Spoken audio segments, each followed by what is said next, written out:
Hello everyone, स्वागत है आप सभी का आज के एक नए सेशन में। इसमें हम आरआरबी एनटीपीसी सीबीटी 2 एग्जाम में पूछे गए जीके और जीएस के क्वेश्चंस को इस सेशन में डिस्कस करने वाले हैं। इस सेशन का पीडीएफ आप हमारे टेलीग्राम चैनल स्टडी विद अंकी सिंह से डाउनलोड कर सकते हैं, जिसका लिंक डिस्क्रिप्शन बॉक्स में पिन किया हुआ है। तो चलिए स्टार्ट करते हैं आज का अपना प्रैक्टिस सेट। ठीक है, हमारा first question the home rule leagues setup in 1915 to 1916 worked as auxiliary unit of the dash. 1915 से 16 में स्थापित होम रूल लीग निम्न में से किसकी सहायक इकाई के रूप में काम करती थी? आपका पहला ऑप्शन है मुस्लिम लीग, दूसरा है भारतीय राष्ट्रीय कांग्रेस, तीसरा है आतंकवादियों और चौथा है ब्रिटिश राज्य।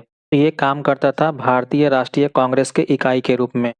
1915-16 में बाल गंगाधर तिलक और एनी बेसेंट द्वारा स्थापित होम रूल लीगों ने भारतीय राष्ट्रीय कांग्रेस के लिए सहायक इकाइयों के रूप में कार्य किया।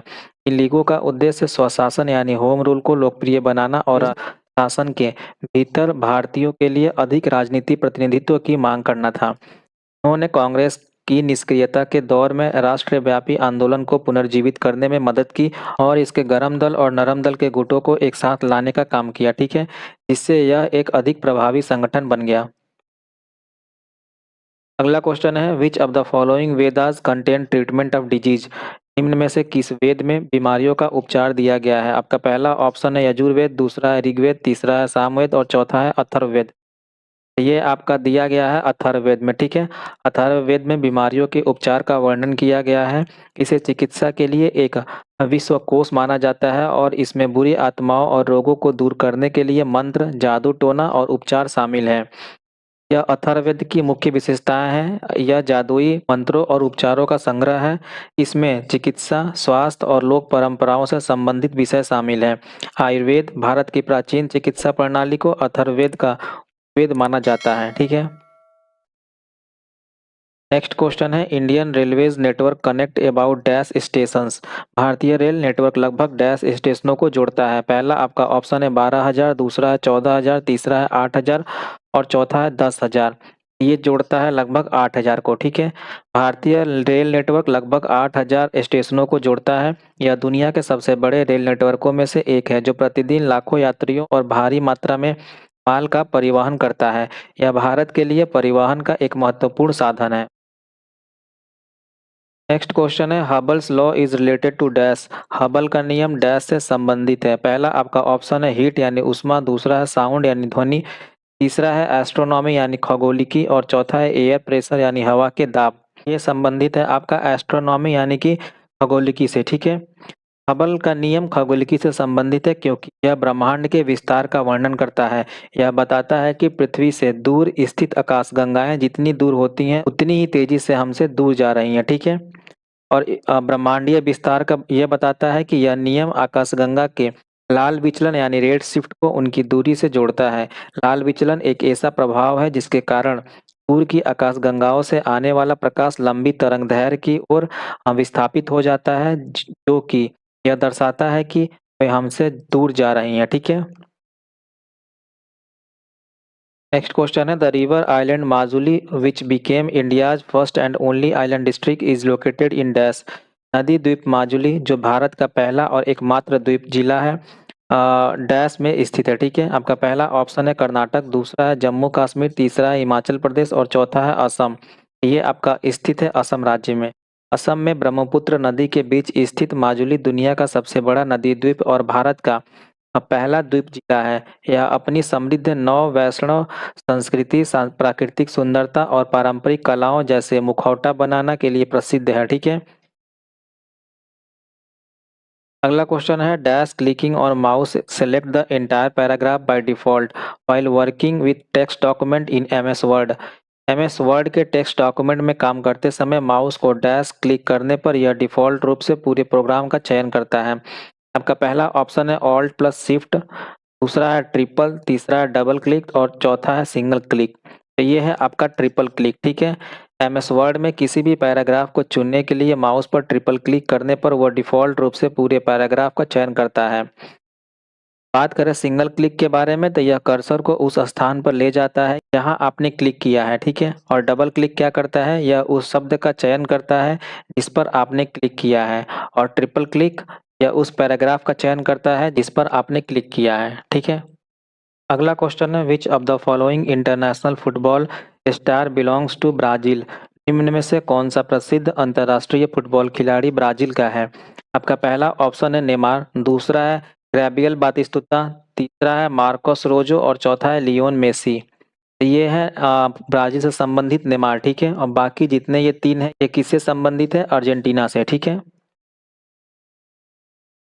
नेक्स्ट क्वेश्चन है, WWF स्टैंड फॉर। WWF का पूरा नाम क्या है। पहला आपका ऑप्शन है वेब वर्ल्ड फेडरेशन, दूसरा है वर्ल्ड वाइल्ड लाइफ फेडरेशन, तीसरा है वर्ल्ड वाइल्ड लाइफ फंड और चौथा है वर्ल्ड वेब फेडरेशन। WWF का पूर्ण रूप है वर्ल्ड वाइल्ड लाइफ फंड, ठीक है। WWF का मतलब वर्ल्ड वाइल्ड लाइफ फंड है। यह एक अंतर्राष्ट्रीय संगठन है जिसकी स्थापना वर्ष 1961 में वन्यजीवों और उनके आवासों के संरक्षण के उद्देश्य से की गई थी। यह दुनिया के सबसे बड़े संरक्षण संगठनों में से एक है जो पर्यावरण संबंधी समस्याओं जैसे जलवायु परिवर्तन और प्रदूषण को रोकने के लिए काम करता है। इसका उद्देश्य एक ऐसा भविष्य बनाना है जहां इंसान और प्रकृति एक दूसरे के साथ सामंजस्य में रह सकें। नेक्स्ट क्वेश्चन है, Ponzi scheme refers to dash scam, ठीक है। पोंजी स्कीम डैश घोटाला को दर्शाता है। पहला आपका ऑप्शन है कोल एलोकेशन यानी कोयला आवंटन, दूसरा है इन्वेस्टमेंट यानी निवेश, तीसरा है फोडर यानी चारा और चौथा है फूड ग्रेन यानी खाद्यान्न, ठीक है। तो ये आपका संबंधित है इन्वेस्टमेंट यानी निवेश से। पूंजी स्कीम एक निवेश घोटाला है इसमें पहले के निवेशकों को बाद के निवेशकों के पैसे से भुगतान किया जाता है। यह एक धोखाधड़ी वाली योजना है जिसे जारी रखने के लिए लगातार नए निवेशकों की आवश्यकता होती है।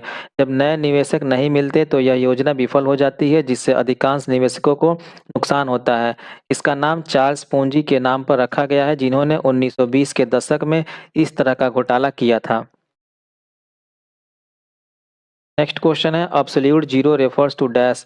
परम शून्य डैश ताप को दर्शाता है। पहला आपका ऑप्शन है -273 डिग्री सेल्सियस, दूसरा है -295 डिग्री सेल्सियस, तीसरा है -300 डिग्री सेल्सियस और चौथा है -255 डिग्री सेल्सियस, ठीक है। तो ये है आपका -273 डिग्री सेल्सियस यानी शून्य से 273 डिग्री सेल्सियस कम। परम शून्य न्यूनतम संभव तापमान है जहां किसी पदार्थ के कणों की गति न्यूनतम हो जाती है। यह तापमान के केल्विन पैमाने पर 0 केल्विन के बराबर होता है जो सेल्सियस में -273.15 डिग्री सेल्सियस है। इस तापमान पर किसी भी प्रणाली से और अधिक ऊष्मा ऊर्जा को हटाना असंभव है और ऊष्मागतिकी के तीसरे नियम के अनुसार इसे कभी भी पूरी तरह से प्राप्त नहीं किया जा सकता है। अगला क्वेश्चन है, which one of the following island does not belong to Lakshadweep. निम्नलिखित में से कौन सा द्वीप लक्षद्वीप से संबंधित नहीं है। पहला आपका ऑप्शन है मिनिकॉय, दूसरा है कवारती, तीसरा है नील और चौथा है अमीनी।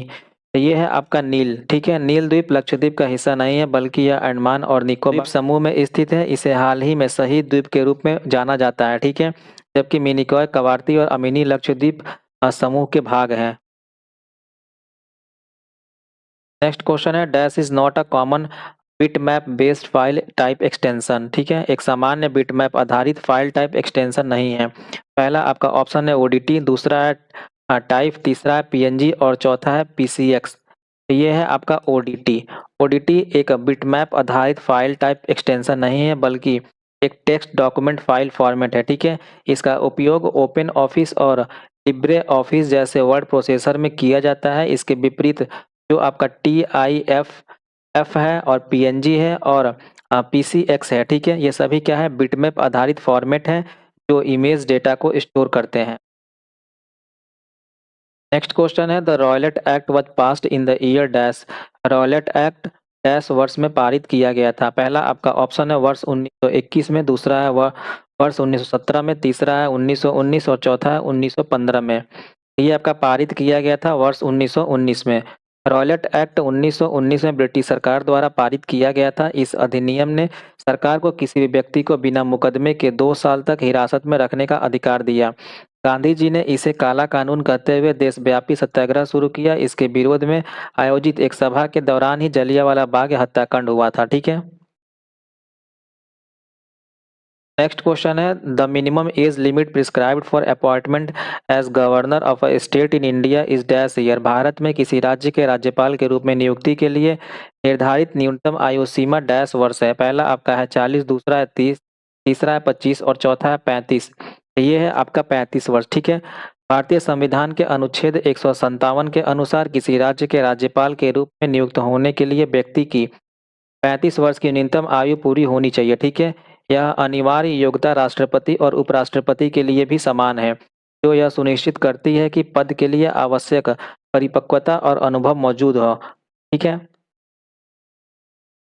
नेक्स्ट क्वेश्चन है, leader of the house in the context of Lok Sabha refers to dash. Lok Sabha के संदर्भ में सदन के नेता का अर्थ डैश है। इसके लिए आपका पहला ऑप्शन है any designated member of the ruling party और कोएलिशन, यानी सत्तारूढ़ दल या गठबंधन का कोई भी नामित सदस्य। दूसरा है ईदर द प्राइम मिनिस्टर और a minister who is nominated by the prime minister, प्रधानमंत्री या प्रधानमंत्री द्वारा नामित मंत्री। और तीसरा है लीडर ऑफ द अपोजिशन, यानी विपक्ष के नेता। और चौथा है द प्रेसिडेंट ऑफ इंडिया। ठीक है।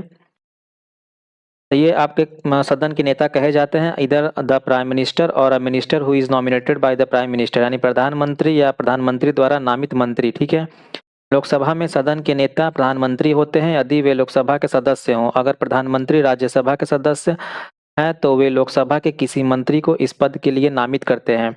सदन के नेता की भूमिका में सरकारी कामकाज का संचालन करना, विधायी एजेंडा तय करना और सदन की कार्यवाही को सुचारू रूप से चलाना शामिल होता है इसमें। ठीक है। नेक्स्ट क्वेश्चन है, tropism mostly refers to the. अनुवर्तन अधिकांशतः डैश दर्शाता है। ठीक है। आपका पहला ऑप्शन है directional growth of a plant, यानी किसी पौधे का दिशात्मक विकास। दूसरा है लॉन्गेटिविटी ऑफ एनिमल स्पेसीज, यानी पशु प्रजातियों की दीर्घायु। तीसरा है बर्ड माइग्रेशन, यानी पक्षियों का प्रवास। और चौथा है बिहेवियरियल पैटर्न ऑफ ह्यूमंस, यानी मानवीय व्यवहार के पैटर्न। तो जो अनुवर्तन है यह अधिकांशतः दर्शाता है directional growth of a plant, यानी किसी पौधे का दिशात्मक विकास। अनुवर्तन किसी पौधे की किसी बाहरी दीपन जैसे प्रकाश, गुरुत्वाकर्षण या पानी के प्रति दिशात्मक विकास को दर्शाता है। जब पौधा दीपन की ओर बढ़ता है तो इसे धनात्मक अनुवर्तन कहते हैं, और जब उससे दूर जाता है तो इसे ऋणात्मक अनुवर्तन कहते हैं। ठीक है। उदाहरण के लिए सूर्य के प्रकाश की ओर तनने का बढ़ना प्रकाशानुवर्तन कहलाता है। नेक्स्ट क्वेश्चन है, which of the following activity is not allowed for payment bank in India. Bharat के भुगतान बैंकों को निम्नलिखित में से किस गतिविधि की अनुमति नहीं है। पहला आपका ऑप्शन है एक्सेप्टिंग डिपॉजिट, यानी जमा राशि स्वीकार करना। दूसरा है ऑफरिंग रिमिटेंसेस फैसिलिटी, धन प्रेषण सुविधाएं प्रदान करना। तीसरा है डिस्ट्रीब्यूटिंग सिंपल इंश्योरेंस प्रोडक्ट्स, यानी साधारण बीमा उत्पादों का वितरण करना। और चौथा है लेंडिंग मनी, यानी पैसे उधार देना। तो ये है आपका पैसे उधार देना, यानी लेंडिंग मनी। ठीक है। ऋण देने पर प्रतिबंध, यानी कि भारतीय रिजर्व बैंक के दिशा निर्देशों के अनुसार भुगतान बैंकों को ऋण देने या उधार देने गतिविधियों की अनुमति नहीं है। उनकी स्थापना का मुख्य उद्देश्य वित्तीय समावेशन को बढ़ावा देना और छोटे लेनदेन की सुविधा प्रदान करना है, न कि क्रेडिट जोखिम लेना है। ठीक है। अगला क्वेश्चन है, the escape velocity on the earth surface is about dash. पृथ्वी की सतह पर पलायन वेग लगभग डैश है। पहला आपका ऑप्शन है 13.8 किलोमीटर प्रति सेकंड। दूसरा है 11.2 किलोमीटर प्रति सेकंड। तीसरा है 21.3 किलोमीटर प्रति सेकंड। और चौथा है 4.3 किलोमीटर प्रति सेकंड। तो ये आपका होता है एस्केप वेलोसिटी 11.2 किलोमीटर प्रति सेकंड। पृथ्वी की सतह पर पलायन वेग वह न्यूनतम गति है जो किसी वस्तु को पृथ्वी के गुरुत्वाकर्षण से पूरी तरह से बाहर निकालने के लिए आवश्यक होता है। ठीक है। इसका मान लगभग 11.2 किलोमीटर प्रति सेकंड है। इस गति से प्रक्षेपित की गई वस्तु पृथ्वी पर वापस नहीं गिरती। यह वेग पृथ्वी के द्रव्यमान और त्रिज्या पर निर्भर करता है और वस्तु के द्रव्यमान पर नहीं। ठीक है। नेक्स्ट क्वेश्चन है, another name of antivirus is. Computer antivirus का एक और नाम क्या है। पहला आपका ऑप्शन है वर्म। दूसरा है वैक्सीन। तीसरा है ट्रोजन हॉर्स। और चौथा है DES। कंप्यूटर एंटीवायरस को वैक्सीन के नाम से भी जाना जाता है। कंप्यूटर एंटीवायरस को कभी कभी वैक्सीन भी कहा जाता है क्योंकि यह कंप्यूटरों को मालवेयर और वायरस से बचाता है। जैसे मेडिकल वैक्सीन शरीर को सुरक्षित करता है। ठीक है। अन्य विकल्प जैसे वर्म और ट्रोजन हॉर्स खुद मालवेयर के प्रकार हैं, जबकि EDS क्या है, एक एन्क्रिप्शन स्टैंडर्ड है। ठीक है। नेक्स्ट क्वेश्चन है, which of the following Indian state does not share an international border. निम्न में से किस भारतीय राज्य की सीमा अंतर्राष्ट्रीय सीमाओं को स्पर्श नहीं करती है? पहला आपका ऑप्शन है पश्चिम बंगाल, दूसरा है हरियाणा, तीसरा है हिमाचल प्रदेश और चौथा है पंजाब। ये है आपका हरियाणा राज्य। ठीक है, दिए गए विकल्पों में से जो आपका हरियाणा एकमात्र राज्य है जो कोई भी इंटरनेशनल बॉर्डर शेयर नहीं करती है, जबकि पश्चिम बंगाल की सीमा बांग्लादेश और भूटान से, हिमाचल प्रदेश का चीन से और पंजाब का पाकिस्तान से लगता है। ठीक है, नेक्स्ट क्वेश्चन है which of the following is not a characteristic of the wave? निम्न में से क्या तरंग की विशेषता नहीं है? पहला आपका ऑप्शन है वेवलेंथ यानी तरंग दैर्घ्य, दूसरा है एम्पलीट्यूड यानी आयाम, तीसरा है फ्रीक्वेंसी यानी आवृत्ति और चौथा है मीडियम यानी माध्यम। तो ये है आपका मीडियम यानी माध्यम। तरंग दैर्घ्य, आयाम और आवृत्ति तरंग के मूलभूत गुण है जो उसके व्यवहार को परिभाषित करते हैं, जबकि माध्यम वह पदार्थ होता है जिससे होकर तरंग दैर्घ्य गुजरती है। उदाहरण के लिए कुछ तरंगें निर्वात में भी यात्रा कर सकती हैं, जिससे यह सिद्ध होता है कि माध्यम तरंग की विशेषता नहीं है। अगला क्वेश्चन है anti matter particles corresponding to electrons are called dash? Electron में के समतुल्य प्रतिद्रव्य कणों को डैश कहा जाता है? पहला आपका ऑप्शन है न्यूट्रॉन, दूसरा है प्रोटॉन, तीसरा है एंटी इलेक्ट्रॉन और चौथा है पॉजिट्रॉन। ये कहलाता है आपका पॉजिट्रॉन। ठीक है, पॉजिट्रॉन जिसे एंटी इलेक्ट्रॉन भी कहते हैं का द्रव्यमान इलेक्ट्रॉन के समान होता है, लेकिन इसका आवेश सकारात्मक यानी +1e होता है, जबकि इलेक्ट्रॉन का आवेश नकारात्मक यानी -1e होता है। ठीक है, जब एक पॉजिट्रॉन और एक इलेक्ट्रॉन मिलते हैं तो वे एक दूसरे को नष्ट कर देते हैं, जिससे ऊर्जा यानी गामा किरणें निकलती हैं। अगला क्वेश्चन है the principle of gyroscope is not used in dash? Gyroscope के सिद्धांत का प्रयोग डैश में नहीं किया जाता है। पहला आपका ऑप्शन है कंप्यूटर माउस, दूसरा है स्मार्टफोन, तीसरा है इंकजेट प्रिंटर और चौथा है रेसिंग कार। इसका उपयोग आपका इंकजेट प्रिंटर में नहीं किया जाता है।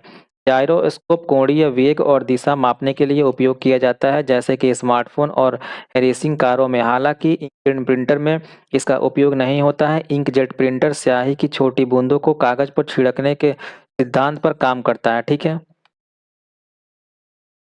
नेक्स्ट है the famous Brihadeeswara temple is located in dash? प्रसिद्ध बृहदेश्वर मंदिर डैश में स्थित है? पहला आपका ऑप्शन है तेलंगाना, दूसरा है तमिलनाडु, तीसरा है केरल और चौथा है कर्नाटक। तो ये स्थित है आपका तमिलनाडु राज्य में। ठीक है, प्रसिद्ध बृहदेश्वर मंदिर तमिलनाडु के तंजावुर में स्थित है। यह मंदिर 11वीं शताब्दी में चोल शासक राजा प्रथम द्वारा बनवाया गया था और भगवान शिव को समर्पित है।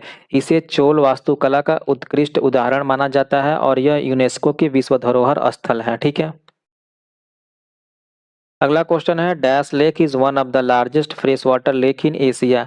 डैश झील एशिया की सबसे बड़ी ताजे पानी की झीलों में से एक है। इसके लिए आपका पहला ऑप्शन है वेम्बनाड, दूसरा है सांभर, तीसरा है चिल्का और चौथा है वुलर। तो ये है आपका वुलर झील। ठीक है, वुलर झील एशिया की सबसे बड़ी ताजे पानी की झील में से एक है। यह जम्मू और कश्मीर के बांदीपोरा जिले में स्थित है। इसका निर्माण विवर्तनिक गतिविधि के कारण हुआ था। इसे झेलम नदी से पानी मिलता है। और बात करें अन्य झीलों के बारे में तो वेवनाड भारत की सबसे लंबी झील है जो कि केरल में स्थित है। सांभर भारत की सबसे बड़ी खारे पानी की अंतर्देशीय झील है जो कि राजस्थान में स्थित है। और चिल्का एशिया की सबसे बड़ी खारे पानी की लैगून है जो कि उड़ीसा में स्थित है। अगला क्वेश्चन है the peripheral devices of a basic computer system does not include the? एक बुनियादी कंप्यूटर सिस्टम की पेरिफेरल डिवाइसों में यह शामिल नहीं होता। पहला आपका ऑप्शन है प्रिंटर, दूसरा है कीबोर्ड, तीसरा है मॉनिटर और चौथा है सीपीयू। तो ये है आपका सीपीयू। ठीक है, एक बुनियादी कंप्यूटर सिस्टम में पेरिफेरल डिवाइसों में सीपीयू शामिल नहीं होता है। बात करें पेरिफेरल डिवाइस की तो ये वे सहायक उपकरण होते हैं जो कंप्यूटर से जुड़कर उसकी कार्यक्षमता को बढ़ाते हैं, लेकिन वे कंप्यूटर के मूल भाग नहीं होते हैं, जैसे प्रिंटर, कीबोर्ड, मॉनिटर, माउस आदि। सीपीयू जो कि सेंट्रल प्रोसेसिंग यूनिट कहलाता है, यह कंप्यूटर का मुख्य घटक है जिसे कंप्यूटर का मस्तिष्क भी कहा जाता है। यह सभी प्रोसेसिंग कार्य करता है और किसी भी कंप्यूटर सिस्टम के लिए अनिवार्य होता है, इसलिए इसे पेरिफेरल डिवाइस नहीं माना जाता है। अगला है who was the speaker of the first Lok Sabha? प्रथम लोकसभा अध्यक्ष कौन थे? पहला आपका ऑप्शन है एम एन कौल, दूसरा है जीवी मवलांकर, तीसरा है एम ए अयंगर और चौथा है सरदार हुकम सिंह। तो ये थे आपके जीवी मवलांकर। ठीक है, प्रथम लोकसभा के अध्यक्ष जीवी मवलांकर जिसे जिनका पूरा नाम है गणेश वासुदेव मवलांकर। ठीक है, उन्होंने 15 मई 1952 से 27 फरवरी 1956 तक इस पद पर कार्य किया। उन्हें लोकप्रिय रूप से दादा साहब भी कहा जाता है। उन्होंने भारतीय संसद की संसदीय परंपराओं और प्रतिक्रियाओं को स्थापित करने में महत्वपूर्ण भूमिका निभाई थी। नेक्स्ट है which of the following group of rulers was not called sultans. निम्न में से किस वंश के शासक को सुल्तान नहीं कहा जाता था? पहला आपका ऑप्शन है लोधी, दूसरा है खिलजी, तीसरा है मुगल और चौथा है तुगलक। ये नहीं कहा जाता था मुगलों को, ठीक है। मुगल शासकों को सुल्तान नहीं बल्कि बादशाह कहा जाता था। बादशाह की उपाधि सुल्तान से उच्च मानी जाती थी, जिसका अर्थ होता था राजाओं का राजा या सम्राट। बाबर ने इब्राहिम लोदी को हराकर मुगल साम्राज्य की स्थापना की और सुल्तान की उपाधि के बजाय बादशाह की उपाधि अपनाई। लोदी, खिलजी और तुगलक राजवंश दिल्ली सल्तनत का हिस्सा थे, जिसके शासकों को सुल्तान कहा जाता था। नेक्स्ट क्वेश्चन है which of the following species is also called the Kashmir deer. निम्न में से किस प्रजाति को कश्मीर हिरण भी कहा जाता है? पहला आपका ऑप्शन है हांगुल, दूसरा है बारहसिंघा, तीसरा है संगाई और चौथा है चीतल। ये कहा जाता है हांगुल को, ठीक है। हांगुल को कश्मीरी हिरण भी कहा जाता है। हांगुल, जिसे कश्मीर स्टैग भी कहते हैं, लाल हिरण की एक उप प्रजाति है जो केवल जम्मू कश्मीर में पाई जाती है। यह जम्मू और कश्मीर का राज्य पशु है और मुख्य रूप से दाचिंगम राष्ट्रीय उद्यान में पाया जाता है। नेक्स्ट क्वेश्चन है RailTel corporation is dash. RailTel corporation एक डैश है। पहला आपका ऑप्शन है प्राइवेट सेक्टर इंटरप्राइजेज, दूसरा है पब्लिक सेक्टर अंडरटेकिंग, तीसरा है पार्टनरशिप फर्म और चौथा है ज्वाइंट सेक्टर इंटरप्राइज। तो ये है आपका पब्लिक सेक्टर अंडरटेकिंग यानी सार्वजनिक क्षेत्र का उपक्रम। रेलटेल कॉर्पोरेशन भारत सरकार के रेल मंत्रालय के अधीन एक सार्वजनिक क्षेत्र का उपक्रम है। यह पूरे देश में दूरसंचार और ब्रॉडबैंड सेवाएं प्रदान करता है। भारत सरकार के स्वामित्व वाली यह कंपनी, जिसे नवरत्न का दर्जा प्राप्त है, राष्ट्रीय बुनियादी ढांचे और दूरसंचार में महत्वपूर्ण भूमिका निभाता है। अगला क्वेश्चन है which of the following is the most appropriate description of INS Arihant. INS Arihant निम्न में से क्या है? पहला आपका ऑप्शन है पनडुब्बी, दूसरा है भारतीय नौसेना बेस, तीसरा है युद्धपोत यानी फ्रिगेट और चौथा है एयरक्राफ्ट करियर यानी विमान वाहक पोत। तो ये है आपका सबमरीन यानी पनडुब्बी। आईएनएस अरिहंत भारत की पहली स्वदेशी रूप से निर्मित परमाणु ऊर्जा संचालित बैलिस्टिक मिसाइल पनडुब्बी है। यह भारत की परमाणु त्रय यानी न्यूक्लियर ट्रायड को पूरी करती है, जिसका अर्थ है कि भारत अब जमीन, हवा और समुद्र में परमाणु हमला करने में सक्षम है, ठीक है। नेक्स्ट क्वेश्चन है total solar Eclipse occurs when dash. पूर्ण सूर्य ग्रहण तब होता है जब डैश होता है। पहले इसके लिए ऑप्शन है the moon is farthest from sun earth, चंद्रमा पृथ्वी से अधिकतम दूरी पर हो। दूसरा है the moon enters the earth shadow, चंद्रमा पृथ्वी की छाया में प्रवेश करे। तीसरा है the sun moon and the earth in a direct line, यानी सूर्य, चंद्रमा और पृथ्वी एक सीधी रेखा में हो। और चौथा है the sun moon and earth are not exactly lined up, सूर्य, चंद्रमा और पृथ्वी एक सीधी रेखा में न हो। ये तब होता है जब सूर्य, चंद्रमा और पृथ्वी एक सीधी रेखा में होते हैं। पूर्ण सूर्य ग्रहण तब होता है जब सूर्य, चंद्रमा और पृथ्वी एक सीधी रेखा में आ जाते हैं और चंद्रमा पूरी तरह से सूर्य को ढक लेता है। इस संरेखण के कारण चंद्रमा की छाया पृथ्वी पर पड़ती है, जिससे कुछ क्षेत्रों में सूर्य पूरी तरह से अदृश्य हो जाता है। यह घटना केवल नए चंद्रमा यानी न्यू मून के समय ही होता है, जब चंद्रमा सूर्य और पृथ्वी के बीच होता है, ठीक है। अगला क्वेश्चन है which of the following piece of literature was not written in Sanskrit. निम्नलिखित में से कौन सी साहित्य कृति संस्कृत में रचित नहीं है? पहला आपका ऑप्शन है तिरुकुरली, दूसरा है रत्नावली, तीसरा है राजतरंगिणी और चौथा है मेघदूत। तो जो संस्कृत में साहित्य की रचना नहीं हुआ है वो है तिरुकुरली, ठीक है। तिरुकुरल एक उत्कृष्ट तमिल साहित्य है जिसकी रचना तमिल कवि और दार्शनिक तिरुवल्लुवर ने की थी, ठीक है। यह तमिल भाषा की सबसे महत्वपूर्ण साहित्यिक कृतियों में से एक मानी जाती है। अगला क्वेश्चन है ह्यूमन हाइपोथैलेमस ग्लैंड डैश। मानव हाइपोथैलेमस ग्रंथि डैश होती है। पहला आपका ऑप्शन है lies just below the stomach यानी उदर के ठीक नीचे। दूसरा है lies in the lower part of the neck यानी गर्दन के निचले हिस्से में। तीसरा है is present in the brain यानी मस्तिष्क में उपस्थित होता है। और चौथा है is attach to the windpipe, श्वास नली से जुड़ा होता है। तो ये आपका मस्तिष्क में उपस्थित होता है, ठीक है। हाइपोथैलेमस मस्तिष्क से आधार पर थैलेमस के नीचे और पिट्यूटरी ग्रंथि के ठीक ऊपर स्थित होता है। इसका कार्य यह होता है कि यह शरीर के कई महत्वपूर्ण कार्यों को नियंत्रण करता है, जैसे शरीर का तापमान, भूख, प्यास, नींद और भावनात्मक प्रतिक्रियाएं। और इसकी भूमिका क्या होती है? यह अंतःस्रावी तंत्र यानी एंडोक्राइन सिस्टम और तंत्रिका तंत्र यानी कि नर्वस सिस्टम के बीच एक महत्वपूर्ण कड़ी के रूप में कार्य करता है, जो पिट्यूटरी ग्रंथि को नियंत्रण करता है। ठीक है। नेक्स्ट क्वेश्चन है, भारत में कपास की फसल मुख्य रूप से किस मिट्टी में उगाई जाती है? In India cotton crop is mainly grown in. पहला आपका ऑप्शन है जलोढ़ मिट्टी, दूसरा है लाल मिट्टी, तीसरा है काली मिट्टी और चौथा है बलुई मिट्टी। ये आपका उगाया जाता है ब्लैक सॉइल यानी काली मिट्टी। ठीक है। भारत में कपास की फसल मुख्य रूप से काली मिट्टी, जिसे रेगुर मिट्टी भी कहते हैं, में उगाई जाती है। इस मिट्टी की नमी बनाए रखने की उच्च क्षमता कपास की खेती के लिए सबसे उपयुक्त है। ठीक है। यह दक्कन के पठार के क्षेत्र जैसे महाराष्ट्र, गुजरात और मध्य प्रदेश के कुछ हिस्सों में पाई जाती है। काली मिट्टी पोषक तत्वों से भरपूर होती है और इसकी बनावट कपास की फसल के लिए आदर्श मानी जाती है। अगला क्वेश्चन है, rail wire is related to. Rail wire क्या है? ठीक है। पहला आपका ऑप्शन है brand name of a cable, या केबल का ब्रांड नाम है। दूसरा है रेलवे स्टेशनों की घेराबंदी, तीसरा है रेलवे विद्युतीकरण और चौथा है रेलवे ब्रॉडबैंड सेवा। तो ये है आपका रेलवे ब्रॉडबैंड सेवा। ठीक है। रेलटेल कॉरपोरेशन द्वारा प्रदान की जाने वाली ब्रॉडबैंड सेवा का नाम रेल वायर है। यह एक फाइबर ऑप्टिक ब्रॉडबैंड सेवा है जो भारतीय रेलवे के ट्रैक के साथ बिछाए गए ऑप्टिक फाइबर नेटवर्क का उपयोग करके पूरे भारत में ग्राहकों को उच्च गति का इंटरनेट प्रदान करता है। ठीक है। यह सेवा रेलवे स्टेशन पर मुफ्त वाईफाई की सुविधा भी देता है, जिसका उद्देश्य दूर दराज के क्षेत्रों तक इंटरनेट पहुंचाना है। अगला क्वेश्चन है, in which of the following countries did the United Kingdoms rule formally ended in the year 1986। निम्न में से किस देश में वर्ष 1986 में यूनाइटेड किंगडम का शासन औपचारिक रूप से समाप्त हुआ? इसके लिए आपका पहला ऑप्शन है ऑस्ट्रेलिया, दूसरा है श्रीलंका, तीसरा है मालदीव और चौथा है कनाडा। ये है आपका ऑस्ट्रेलिया। ठीक है। यूनाइटेड किंगडम का शासन औपचारिक रूप से वर्ष 1986 में ऑस्ट्रेलिया में समाप्त हुआ। ऑस्ट्रेलिया एक्ट 1986 ने यूनाइटेड किंगडम और ऑस्ट्रेलिया के बीच सभी कानूनी और संवैधानिक संबंधों को समाप्त कर दिया।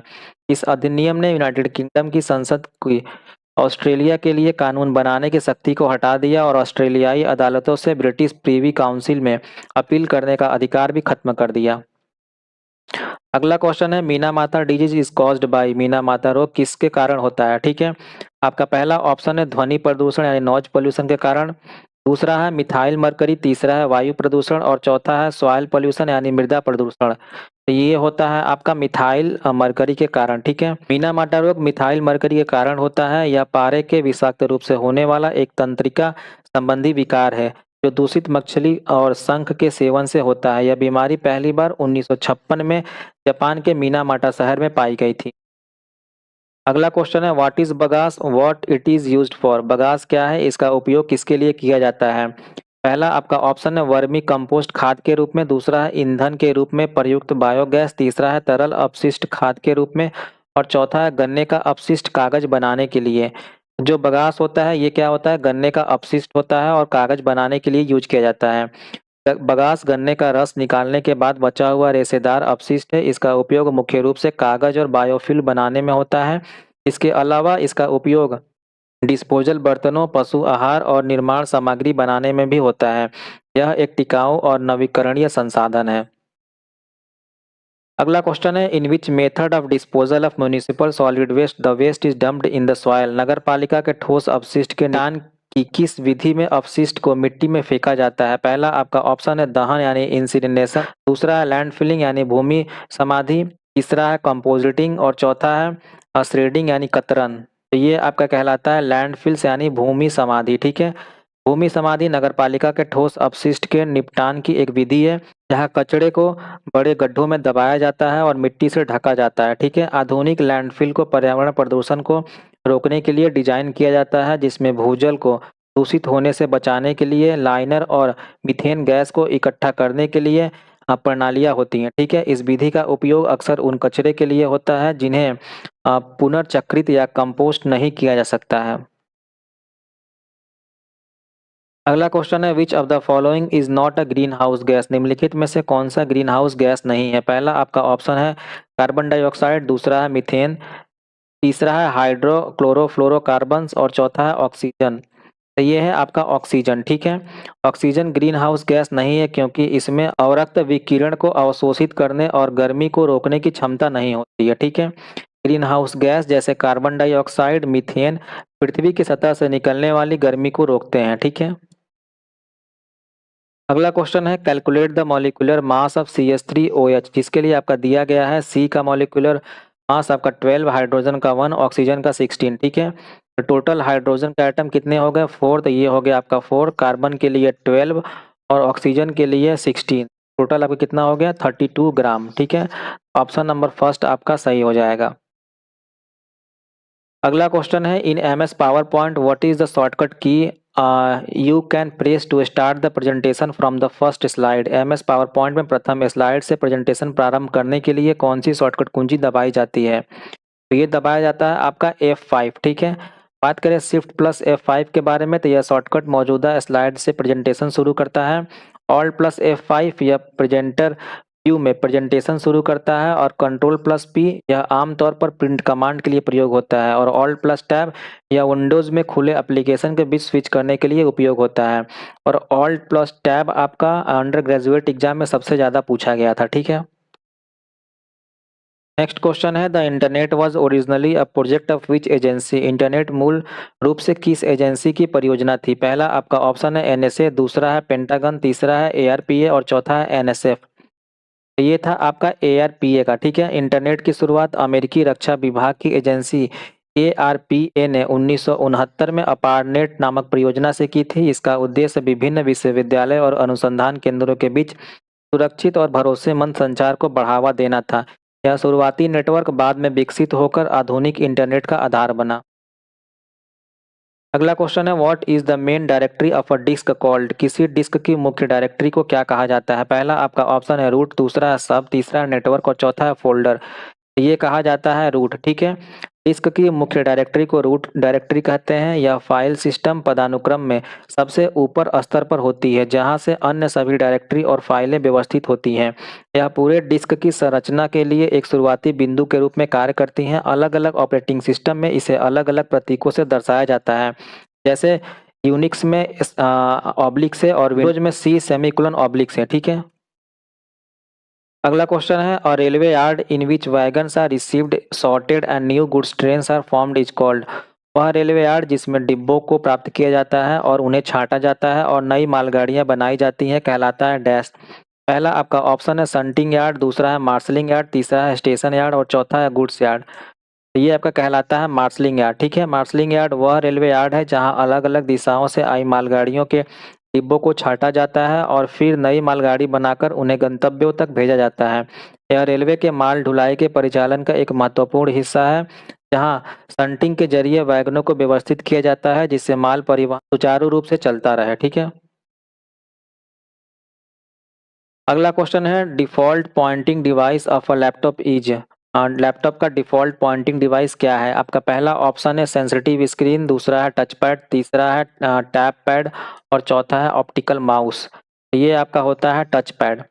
लैपटॉप का default pointing device touch pad है जो कीबोर्ड के नीचे लगा होता है। यह एक स्पर्श संवेदनशील सतह होती है जिस पर उंगलियों की गति से स्क्रीन पर कर्सर नियंत्रित होता है। यह माउस का एक सुविधाजनक विकल्प है जिससे लैपटॉप को कहीं भी इस्तेमाल करना आसान हो जाता है। ठीक है। अगला क्वेश्चन है plaster of Paris is obtained from the calcination of. Plaster of Paris किसके अपकालन से प्राप्त होता है। पहला आपका ऑप्शन है बॉक्साइट, दूसरा है डोलोमाइट, तीसरा है जिप्सम और चौथा है चूना पत्थर।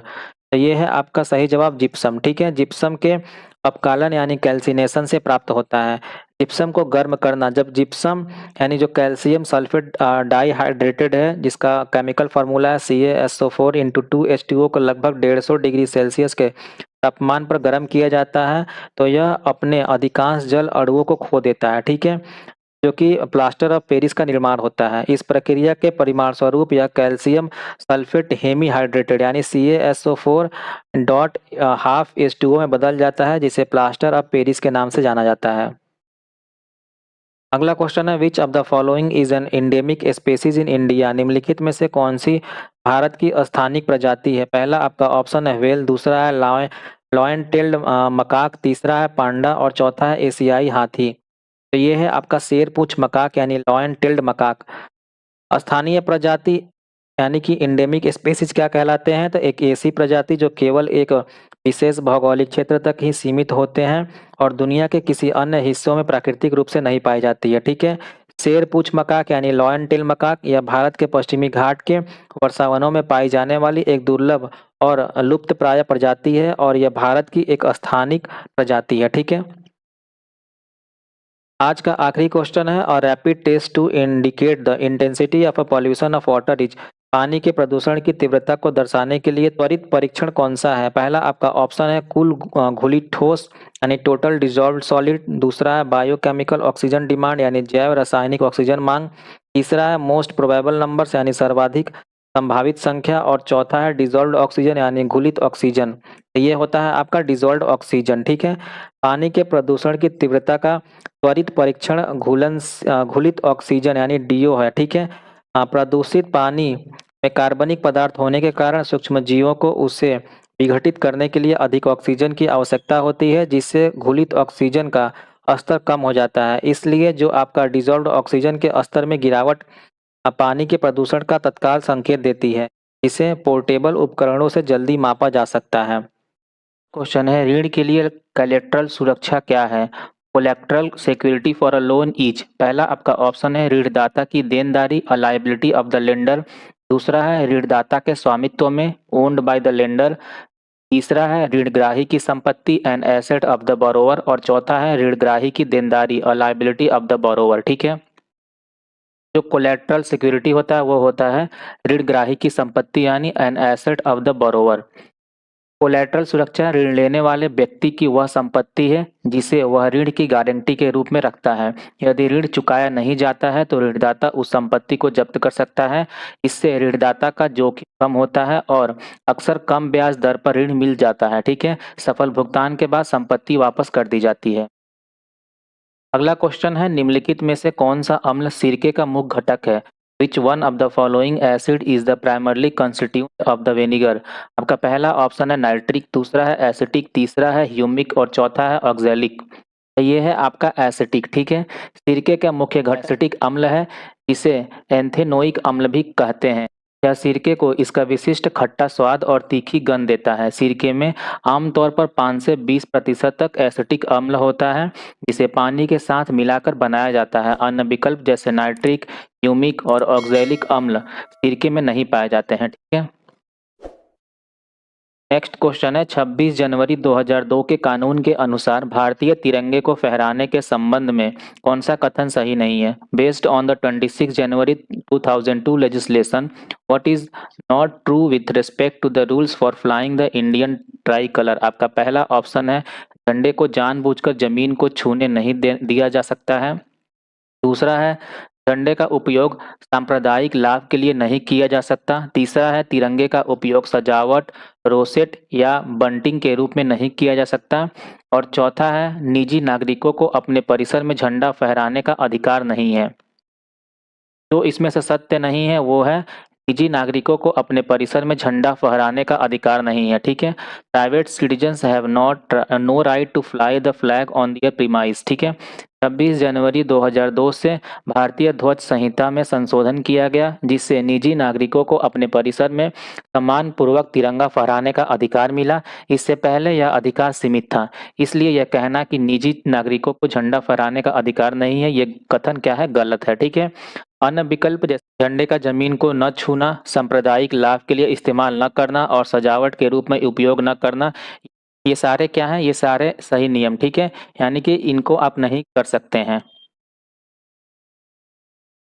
अगला क्वेश्चन है, आर के नारायण निम्नलिखित पुस्तक में से किसके लेखक नहीं है। R K Narayan is not the author of the book. पहला ऑप्शन है द बैचलर ऑफ आर्ट, दूसरा है द इंग्लिश टीचर, तीसरा है two lives and a bird और चौथा है वेटिंग फॉर द महात्मा। तो जो इनकी पुस्तक है इसके लेखक नहीं है वो है two lives and a bird. ठीक है। Two lives and a bird के लेखक आर के नारायण नहीं बल्कि मुल्क राज आनंद हैं। यह उपन्यास 1937 में प्रकाशित हुआ था और इसमें असम के चाय बागानों में काम करने वाले गरीब मजदूरों के शोषण को दर्शाया गया है। आर के नारायण, जो अपनी काल्पनिक शहर मालगुडी के लिए जाने जाते हैं, ने अन्य विकल्पों में उल्लेखित पुस्तकों को लिखा है। ठीक है। जैसे कि the bachelor of art, the English teacher और waiting for the Mahatma. Next question है हेनरी बेकरेल किसके खोज से जुड़े हुए हैं? Henri Becquerel was associated with the discovery of dash. पहला आपका ऑप्शन है अनुवांशिकी, दूसरा है रेडियोधर्मी, तीसरा है आवाहन यानी कि इंडक्टेंस और चौथा है चालकता यानी कंडक्टिविटी। तो ये खोज करता है रेडियो एक्टिविटी के, ठीक है, यानी कि रेडियो धर्मिता का। हेनरी बेकरेल ने 1896 में रेडियो धर्मिता की आकस्मिक खोज की थी। वे यूरेनियम लवणों पर शोध कर रहे थे जब उन्होंने पाया कि यह बिना किसी बाहरी ऊर्जा स्रोत जैसे सूर्य के प्रकाश के रहस्यमय विकिरण उत्सर्जित करता है। इस खोज ने भौतिकी के क्षेत्र में क्रांति ला दी। बाद में मैरी और पियरे क्यूरी ने बेकरेल के काम को आगे बढ़ाया और इस क्षेत्र में उल्लेखनीय योगदान दिया, जिसके लिए तीनों को 1903 में नोबेल पुरस्कार से सम्मानित किया गया था। अगला क्वेश्चन है 1940 के दशक में कुछ महान वैज्ञानिक इकट्ठे हुए थे ताकि यह समझ सके कि यूरेनियम को कैसे शुद्ध किया जाए और परमाणु बम बनाया जाए। उनके इस कार्य को क्या कहा जाता है? Some of the greatest scientist gathered in the 1940s to figure out how to refine uranium and build an atomic bomb. What was their work called? इसके लिए आपका पहला ऑप्शन है मैनहट्टन प्रोजेक्ट, दूसरा है एटॉमिक हेरिटेज, तीसरा है Pearl Harbor project और चौथा है लॉस आलामोस प्रोजेक्ट, ठीक है। ये है आपका संबंधित मैनहट्टन प्रोजेक्ट, ठीक है। द्वितीय विश्व युद्ध के दौरान परमाणु बम बनाने के लिए अमेरिका, ब्रिटेन और कनाडा द्वारा चलाए गए गुप्त शोध और विकास कार्यक्रम को मैनहट्टन प्रोजेक्ट कहा जाता है। इस परियोजना में कुछ महान वैज्ञानिक शामिल थे जिन्होंने यूरेनियम को शुद्ध करने और परमाणु हथियार बनाने पर काम किया। यह एक अभूतपूर्व प्रयास था जिसका नेतृत्व अमेरिकी सेना ने किया था और इसके परिणाम स्वरूप 1945 में दुनिया के पहले परमाणु हथियारों का निर्माण हुआ। अगला क्वेश्चन है निम्नलिखित में से कौन सा एक नेविगेशन उपग्रह है? Which one of the following is an navigation satellite? पहला आपका ऑप्शन है GSLV, दूसरा है PSLV, तीसरा है IRNSS और चौथा है SLV-3।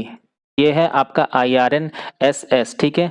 IRNSS जिसका परिचालन नाम नाविक है, भारत का अपना क्षेत्रीय नेविगेशन उपग्रह प्रणाली है। यह भारत और उसकी सीमाओं से 1500 किलोमीटर तक के क्षेत्र में सटीक स्थिति और समय की जानकारी प्रदान करता है, जबकि GSLV और PSLV रॉकेट प्रक्षेपण यान हैं जिनका उपयोग उपग्रहों को अंतरिक्ष में ले जाने के लिए किया जाता है, ठीक है।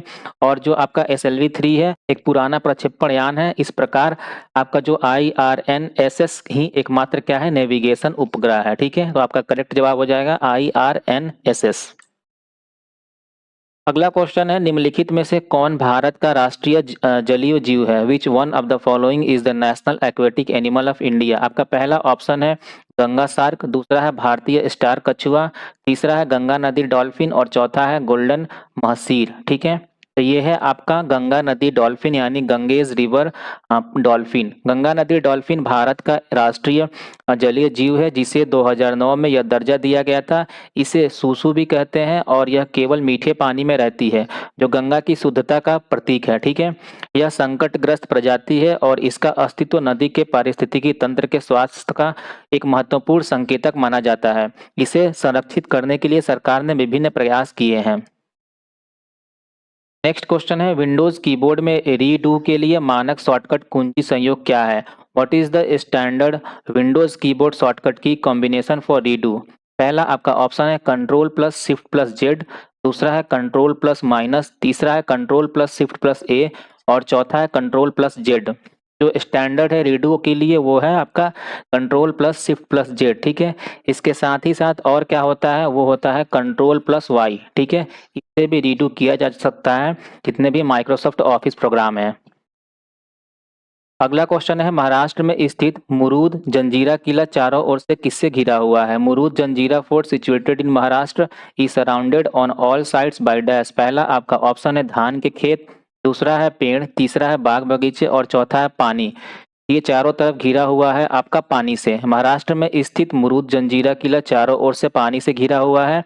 यह किला रायगढ़ जिले में मुरूड के तटीय गांव के पास अरब सागर के एक छोटे से द्वीप पर स्थित है। यह भारत के सबसे मजबूत समुद्री किलों में से एक माना जाता है और इसे कभी भी युद्ध में जीता नहीं जा सका है। किले के चारों ओर का पानी एक अभेय खाई का काम करता था जिससे हमलावरों के लिए इसे भेदना मुश्किल हो जाता था, ठीक है। नेक्स्ट क्वेश्चन है, भारतीय संविधान लोकसभा के आकार को डैश निर्वाचित सदस्यों तक सीमित करता है। इसके अतिरिक्त राष्ट्रपति द्वारा एंग्लो इंडियन समुदाय का प्रतिनिधित्व करने के लिए डैश सदस्य नामित किए जाते हैं। The constitution of India puts a limit on the size of the Lok Sabha to dash elected members apart from dash members nominated by the president to represent the Anglo Indian community. आपका पहला option है 550 और 2, दूसरा है 543 और 2, तीसरा है 541 और 3 और चौथा है 547 और 3। ये है आपका 550 और 2। ठीक है।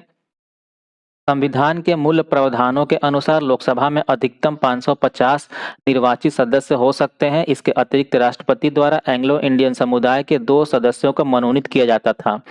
हालांकि 104वें संविधान संशोधन अधिनियम 2020 के बाद लोकसभा और राज्य विधानसभाओं में एंग्लो इंडियन समुदाय के सदस्यों के लिए नामांकन का प्रावधान समाप्त कर दिया गया था। ठीक है। नेक्स्ट क्वेश्चन है, पेड़ की शाखा पर बैठा बंदर अचानक जमीन की ओर गिर जाता है।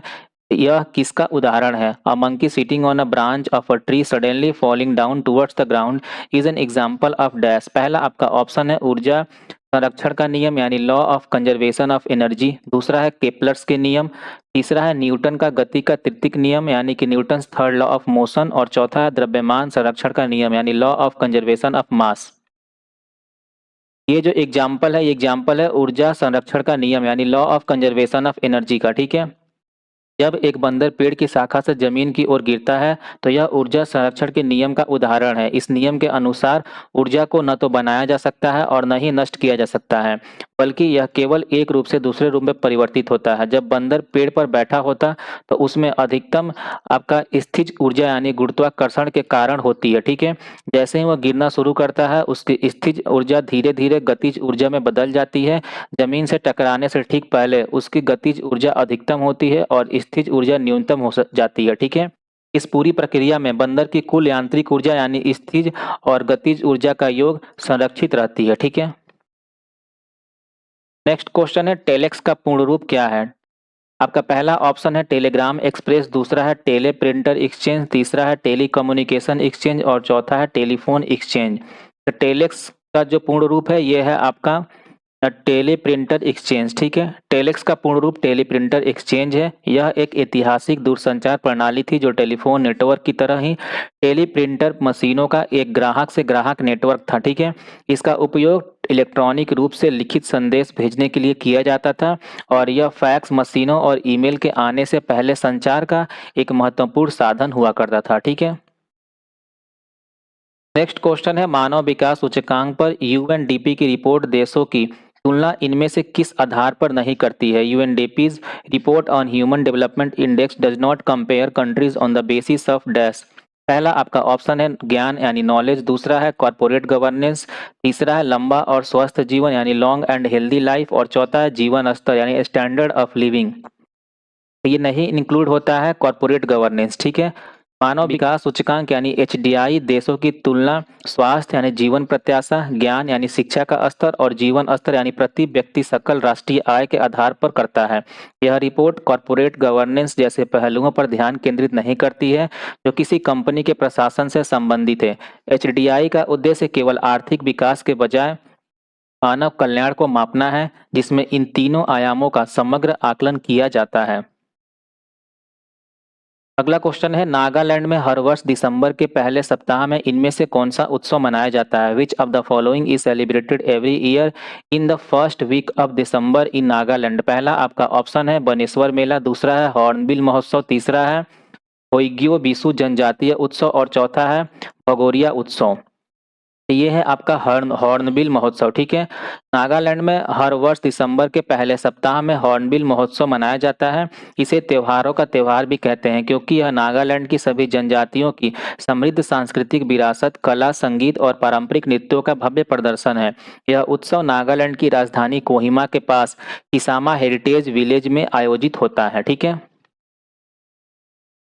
नेक्स्ट क्वेश्चन है, विश्व शेर दिवस हर साल किस तारीख को मनाया जाता है? On what date is the world lion day celebrated every year? आपका पहला ऑप्शन है 10 सितंबर, दूसरा है 10 अगस्त, तीसरा है 10 जुलाई और चौथा है 10 जून। तो ये हर वर्ष आपका मनाया जाता है 10 अगस्त को।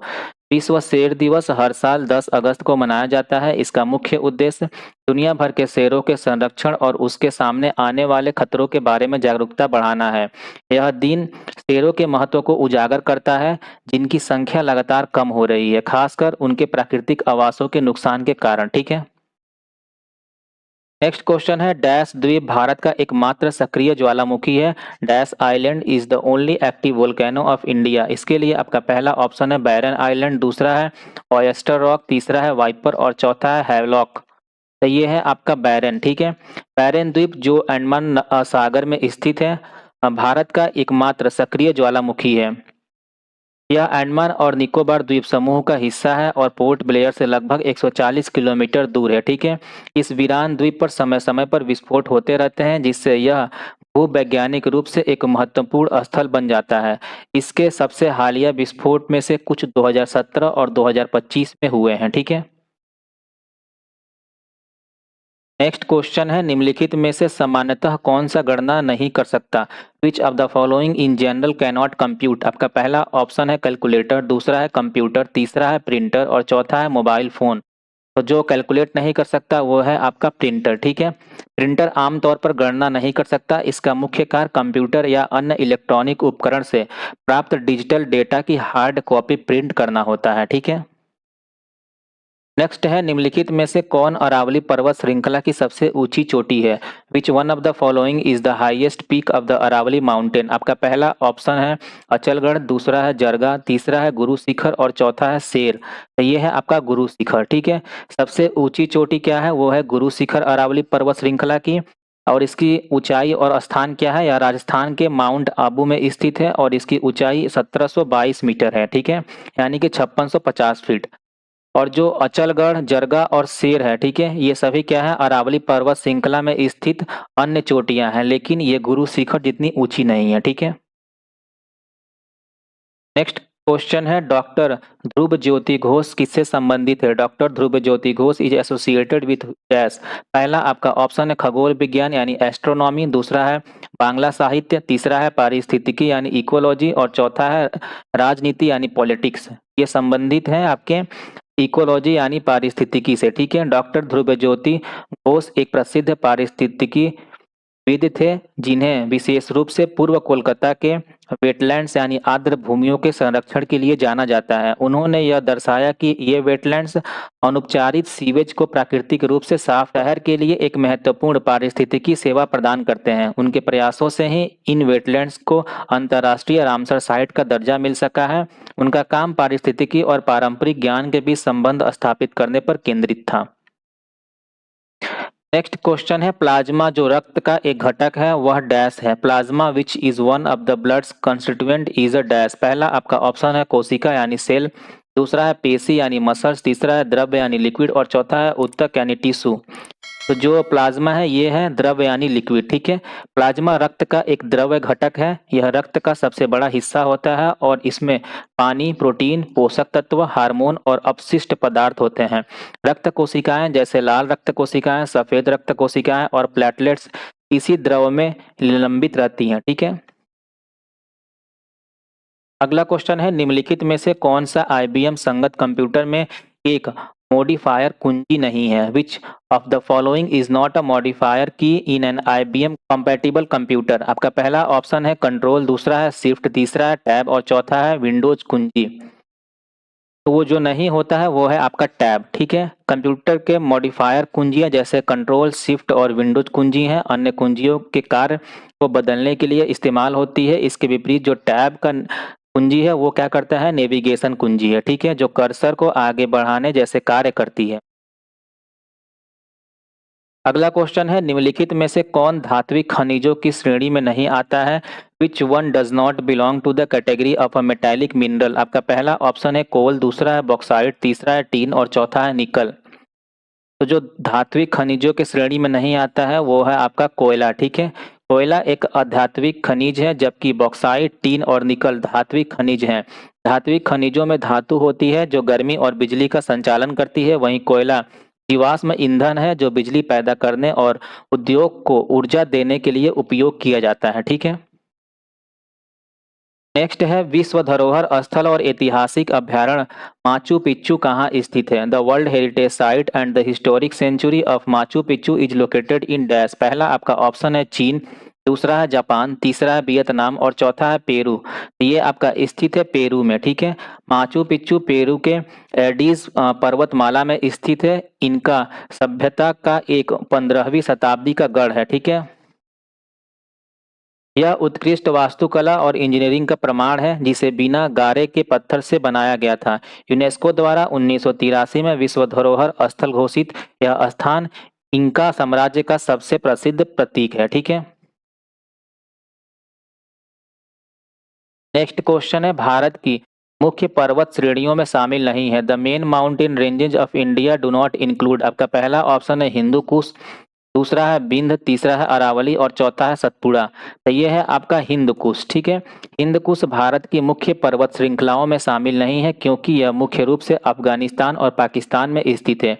यह हिमालय के पश्चिमी विस्तार का हिस्सा है लेकिन भारत की सीमाओं के भीतर स्थित नहीं है। इसलिए विपरीत जो इसके विंध्य है, अरावली और सतपुड़ा जैसी पर्वत श्रृंखलाएं क्या है, भारत के मुख्य भूभाग का अभिन्न अंग है। नेक्स्ट क्वेश्चन है डैश का इंजन विश्व का सबसे पुराना कार्यरत भाप इंजन है। The engine of the dash is the oldest working steam locomotive in the world. आपका पहला ऑप्शन है फेरी क्वीन, दूसरा गोल्डन चैरियट, तीसरा है पैलेस ऑन व्हील और चौथा है महाराजा एक्सप्रेस। तो ये है आपका फेरी क्वीन, ठीक है। फेरी क्वीन 1855 में बना दुनिया का सबसे पुराना कार्यरत भाप इंजन है। इसे Guinness book of world record द्वारा प्रमाणित किया गया था। भारतीय रेलवे ने इसे एक विरासत ट्रेन के रूप में संरक्षित किया है जो पर्यटकों को दिल्ली और रेवाड़ी के बीच की यात्रा का अनुभव कराती है।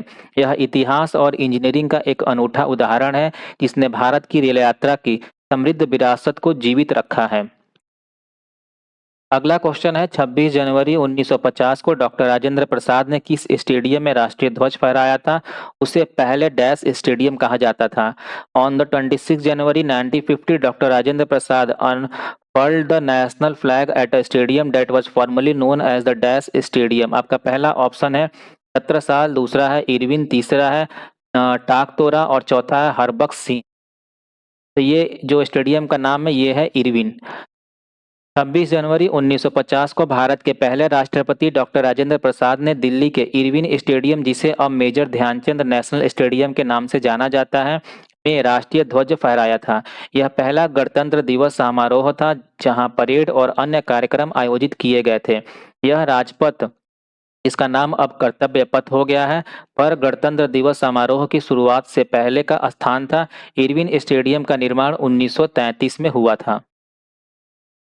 नेक्स्ट है गजट ऑफ इंडिया का अधिकृत प्रकाशक और संरक्षक कौन है? Who is the authorised publisher and custodian of the gadget of India. आपका पहला ऑप्शन है कंट्रोलर ऑफ पब्लिकेशन, दूसरा है चीफ कंट्रोलर ऑफ प्रिंटिंग, तीसरा है secretary ministry of home affairs और चौथा है सेक्रेटरी डिपार्टमेंट ऑफ पब्लिकेशन। तो ये है आपका जो संरक्षक है कंट्रोलर ऑफ पब्लिकेशन, ठीक है। बजट ऑफ इंडिया का अधिकृत प्रकाशक और संरक्षक कंट्रोलर ऑफ पब्लिकेशन है। यह भारत सरकार का एक कानूनी दस्तावेज है जिसे आवास और शहरी मामलों के मंत्रालय के तहत प्रकाशन विभाग द्वारा साप्ताहिक रूप से प्रकाशित किया जाता है। कंट्रोलर ऑफ पब्लिकेशन सरकारी प्रकाशनों के भंडार, बिक्री और वितरण की जिम्मेदारी भी निभाता है। अगला क्वेश्चन है डैश इसरो का एक विरासत प्रक्षेपक यानी लिगेसी लॉन्चर बन गया है। Dash has become a legacy launcher of ISRO. आपका पहला ऑप्शन है ASLV, दूसरा है GSLV, तीसरा है साउंडिंग रॉकेट्स और चौथा है PSLV। तो ये है आपका ASLV, ठीक है।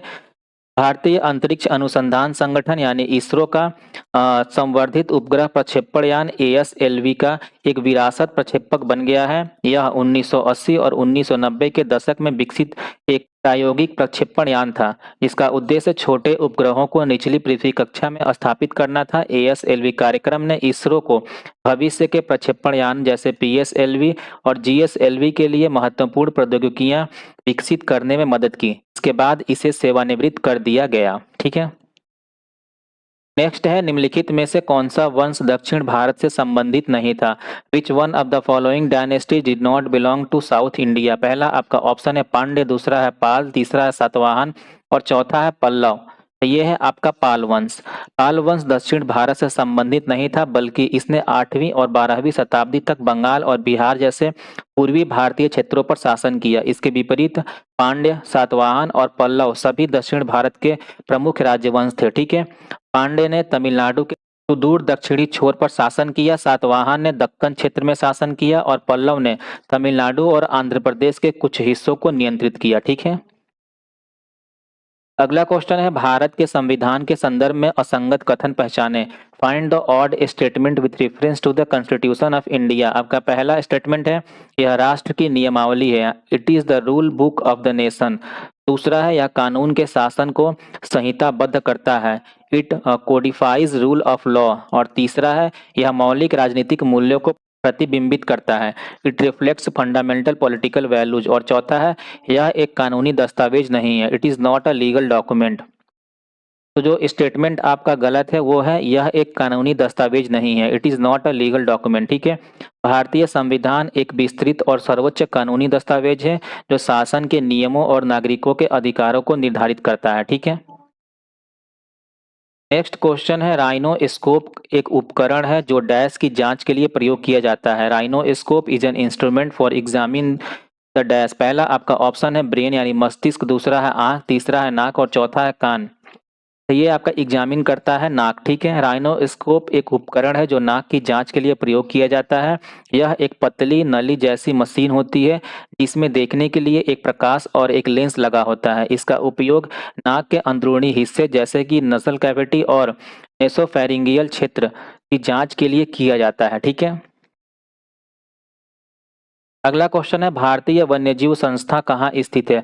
Wild life institute of India is located at dash. पहला आपका ऑप्शन है नागपुर, दूसरा है गंगटोक, तीसरा है देहरादून और चौथा है ईटानगर। ये आपका स्थित है देहरादून में। ठीक है, भारतीय वन्यजीव संस्था देहरादून में स्थित है। यह एक स्वायत्त संस्था है जिसे 1982 में भारत सरकार के पर्यावरण, वन और जलवायु परिवर्तन मंत्रालय के तहत स्थापित किया गया था। अगला क्वेश्चन है, भारत की लोकतांत्रिक प्रणाली में मतदान अधिकारों के संबंध में कौन सा कथन सत्य नहीं है। What is not true regarding the voting rights under the democratic system in India. पहला आपका ऑप्शन है 18 वर्ष से अधिक आयु का कोई भी नागरिक वोट दे सकता है। दूसरा है, जिन्हें मानसिक रूप से अस्वस्थ माना गया है वो भी वोट दे सकते हैं। तीसरा है, केवल वही लोग वोट दे सकते हैं जिनका नाम मतदाता सूची में है।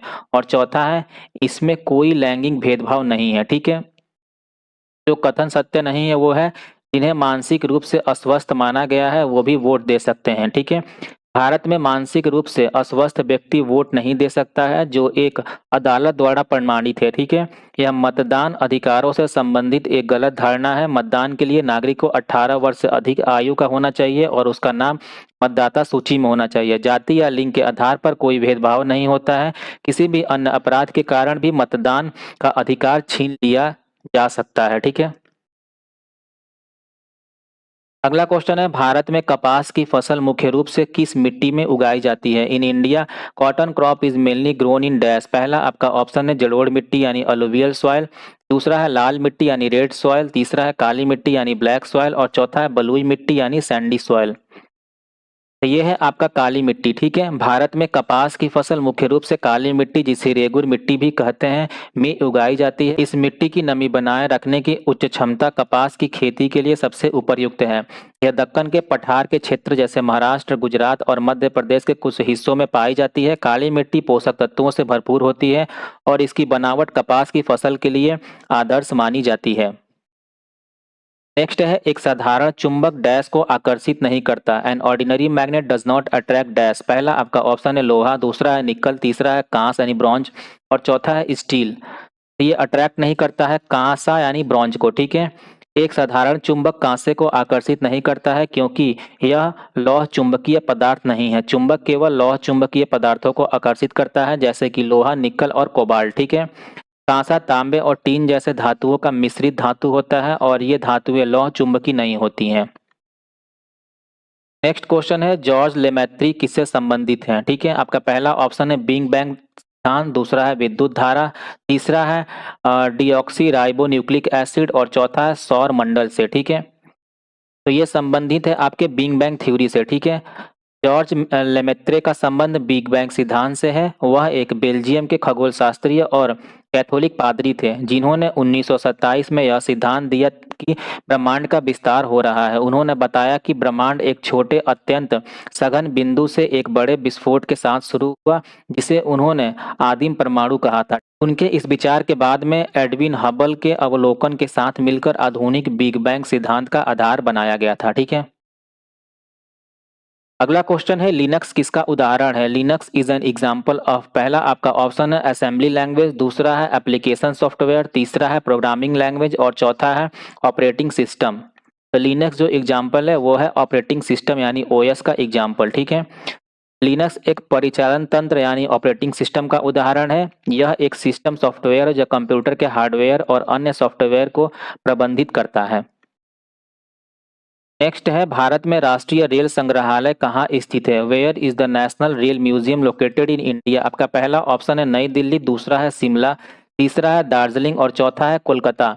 ये आपका स्थित है नई दिल्ली में। भारत में राष्ट्रीय रेल संग्रहालय नई दिल्ली में स्थित है। यह चाणक्यपुरी में है और भारतीय रेल की 160 वर्षों से अधिक की विरासत को प्रदर्शित करता है। ठीक है,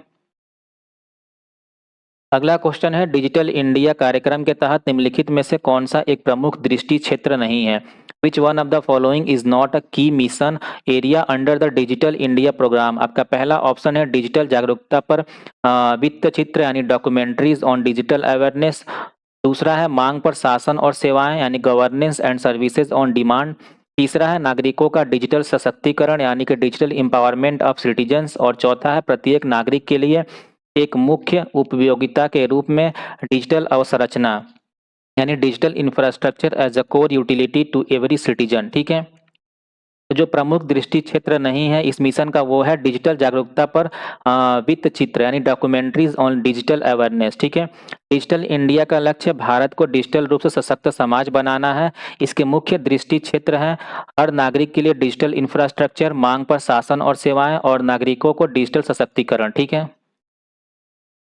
अगला क्वेश्चन है निम्नलिखित में से कौन सा यंत्र मिट्टी का विशिष्ट गुरुत्व ज्ञात करने के लिए उपयोग किया जाता है। Which one of the following apparatus is used to determine the specific gravity of the soil. पहला आपका ऑप्शन है पेनिट्रोमीटर, दूसरा है टैकोमीटर, तीसरा है पाइक्नोमीटर और चौथा है ग्राफोमीटर। तो ये आपका यूज किया जाता है पाइक्नोमीटर। ठीक है, पाइक्नोमीटर एक वैज्ञानिक उपकरण है जिसका उपयोग मिट्टी के विशिष्ट गुरुत्व को मापने के लिए किया जाता है। विशिष्ट गुरुत्व मिट्टी के कणों के घनत्व का पानी के घनत्व से अनुपात है। ठीक है, पाइक्नोमीटर विधि में मिट्टी के सूखे नमूने को पानी के साथ मिलाकर विस्थापित पानी के आयतन को मापा जाता है जिससे मिट्टी के ठोस कणों का विशिष्ट गुरुत्व निकाला जाता है।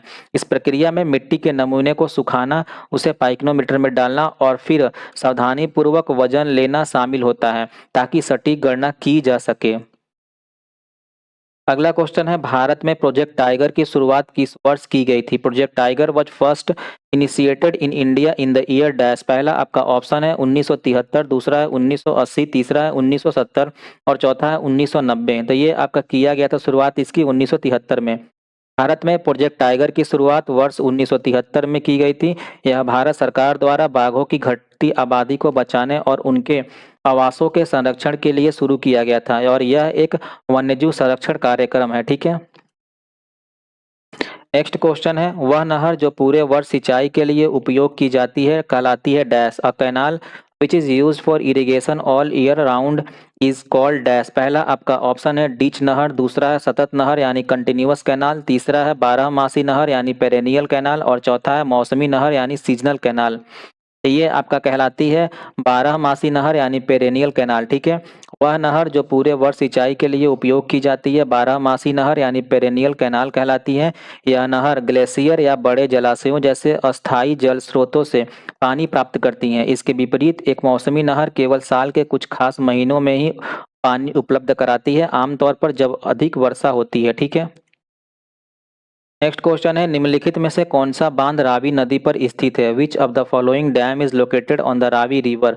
आपका पहला ऑप्शन है उकाई, दूसरा है बगलिहार, तीसरा है पोंग और चौथा है थीन। तो ये है आपका थीन। ठीक है, थीन बांध जिसे रणजीत सागर बांध भी कहते हैं रावी नदी पर बना है जो पंजाब और जम्मू कश्मीर की सीमा पर स्थित है। इसका मुख्य उद्देश्य सिंचाई और पनबिजली का उत्पादन है। यह एक बहुउद्देशीय परियोजना है, जबकि उकाई, बगलिहार और पोंग जैसे अन्य बांध क्रमशः तापी नदी पर, चिनाब पर और ब्यास नदियों पर स्थित हैं। ठीक है। नेक्स्ट क्वेश्चन है, कौन सा हिल स्टेशन आंध्र प्रदेश में स्थित है? Which hill station is located in Andhra Pradesh? पहला आपका ऑप्शन है डलहौजी, दूसरा है हार्सली हिल्स, तीसरा है दार्जिलिंग और चौथा है नैनीताल। तो ये है आपका स्थित हार्सली हिल्स। ठीक है। और जो डलहौजी है ये आपका कहाँ स्थित है? हिमाचल प्रदेश में। दार्जिलिंग पश्चिम बंगाल में स्थित है और नैनीताल उत्तराखंड में स्थित है। ठीक है। नेक्स्ट क्वेश्चन है, निम्नलिखित में से कौन सी एक ऊष्माशोषी यानी एंडोथर्मिक प्रक्रिया है? Which of the following is an endothermic process? पहला आपका ऑप्शन है जल का वाष्पीकरण यानी एवापोरेशन ऑफ वाटर, दूसरा है सल्फ्यूरिक अम्ल का अपसादन यानी डाइल्यूशन ऑफ सल्फ्यूरिक एसिड, तीसरा है ड्राई आइस का ऊर्ध्वपातन यानी सब्लिमेशन ऑफ ड्राई आइस, और चौथा है जल के वाष्पीकरण और ड्राई आइस के ऊर्ध्वपातन दोनों। तो ये है आपका दोनों, जल के वाष्पीकरण और ड्राई आइस का ऊर्ध्वपातन। ठीक है। एंडोथर्मिक प्रोसेस में क्या होता है कि रिएक्शन करने के लिए आपको बाहर से कोई ऊर्जा चाहिए होती है। ठीक है। अगला क्वेश्चन है, इंटरनेट का मानक प्रोटोकॉल कौन सा है? What is the standard protocol of the internet? पहला आपका ऑप्शन है SMTP, दूसरा है POP, तीसरा है C++ और चौथा है TCP और IP। ये जो इसका मानक होता है ये होता है आपका TCP और IP। TCP और IP इंटरनेट का मानक प्रोटोकॉल है जो उपकरणों के बीच डेटा संचार को नियंत्रित करता है। यह डेटा को छोटे पैकेट्स में तोड़कर उन्हें गंतव्य तक भेजता है और वहां उन्हें फिर से जोड़ता है। इसमें दो प्रमुख प्रोटोकॉल हैं। TCP विश्वसनीय डेटा डिलीवरी सुनिश्चित करता है और IP पैकेटों को सही पते तक पहुंचाने का काम करता है। ठीक है। ईमेल जैसे कार्यों के लिए उपयोग होने वाला SMTP और POP इसी TCP और IP ढांचे के भीतर काम करते हैं। ठीक है। अगला क्वेश्चन है, फर्श को चमकदार बनाने के लिए उसे किससे रगड़ा जाता है? In order to make the floor glossy it is rubbed with dash. पहला आपका ऑप्शन है सोडियम सिलिकेट, दूसरा है ऑक्सैलिक अम्ल, तीसरा है सोडियम कार्बोनेट और चौथा है सोडियम हाइड्रो ऑक्साइड। ये रगड़ा जाता है आपका ऑक्सैलिक एसिड यानी ऑक्सैलिक अम्ल से। ठीक है। फर्श को चमकदार बनाने के लिए उसे ऑक्सैलिक अम्ल से रगड़ा जाता है। यह अक्सर संगमरमर और पत्थर जैसे सतहों के लिए पॉलिशिंग पाउडर के रूप में इस्तेमाल होता है। यह फर्श पर मौजूद कैल्शियम कार्बोनेट के साथ रासायनिक प्रतिक्रिया करके कैल्शियम ऑक्सलेट की एक क्रिस्टलीय परत बनाता है। यही कठोर और चिकनी परत फर्श को चमकदार बनाती है, जिससे सतह की चमक बढ़ जाती है। नेक्स्ट क्वेश्चन है, आपके लिए वर्ड दिया गया है बाइनरी डिजिट 4 टाइम 0 4 टाइम 11 फिर 00 10 1101 संख्या का वंस कॉम्प्लीमेंट क्या होगा? ठीक है। जब हम किसी भी बाइनरी जो आपका कोड होता है उसका जब हम लोग वंस कॉम्प्लीमेंट लिखते हैं या फिर जो भी हम लोग कॉम्प्लीमेंट लिखते हैं उसमें क्या किया जाता है कि 1 को 0 से रिप्लेस किया जाता है और 0 को 1 से रिप्लेस किया जाता है। ठीक है। इस तरह हम लोग कॉम्प्लीमेंट लिखते हैं। तो जो आपका ये लिखा गया है बाइनरी कोड, इसका आपका कॉम्प्लीमेंट क्या हो जाएगा? ये हो जाएगा आपका 4 टाइम 1 4 टाइम 0 1101 0010। ठीक है। अगला क्वेश्चन है, आधुनिक वास्तुकला यानी मॉडर्न आर्किटेक्चर आंदोलन किस वर्ष शुरू हुआ था? The movement of modern architecture started in the year of dash. पहला आपका ऑप्शन है 1932, दूसरा है 1920, तीसरा है 1922 और चौथा है 1930। ये आपका शुरू हुआ था वर्ष 1920 में। ठीक है। आधुनिक वास्तुकला आंदोलन 1920 के दशक में शुरू हुआ, हालांकि इसकी नींव 19वीं सदी के अंत में पड़ गई थी। इस दशक में बाउल हाउस स्कूल जैसे संस्थाओं और अंतर्राष्ट्रीय शैली के उदय के साथ इसने एक प्रमुख आंदोलन का रूप ले लिया। पारंपरिक वास्तुकला से अलग होकर इसमें स्टील और कंक्रीट जैसी नई सामग्री का उपयोग किया गया और न्यूनतम सजावट के साथ कार्यक्षमता पर जोर दिया गया। इस आंदोलन से आधुनिक डिजाइन और निर्माण तकनीकों को बढ़ावा दिया। तो ये था आज का हमारा क्वेश्चन। ठीक है। और साथ ही अगर आज का वीडियो आपको पसंद आया हो तो इस वीडियो को लाइक करें और अपने दोस्तों के साथ भी जरूर शेयर करें। और अगर आप चैनल पर नए हैं तो इस चैनल को सब्सक्राइब कर लें, तो क्योंकि जितने भी अपकमिंग प्रैक्टिस सेट या फिर करंट अफेयर के सेट इस चैनल पर आए वो सभी आपको आसानी से प्राप्त हो सकें। तो चलिए मिलते हैं एक नए लेक्चर के साथ, तब तक के लिए टेक केयर, बाय बाय।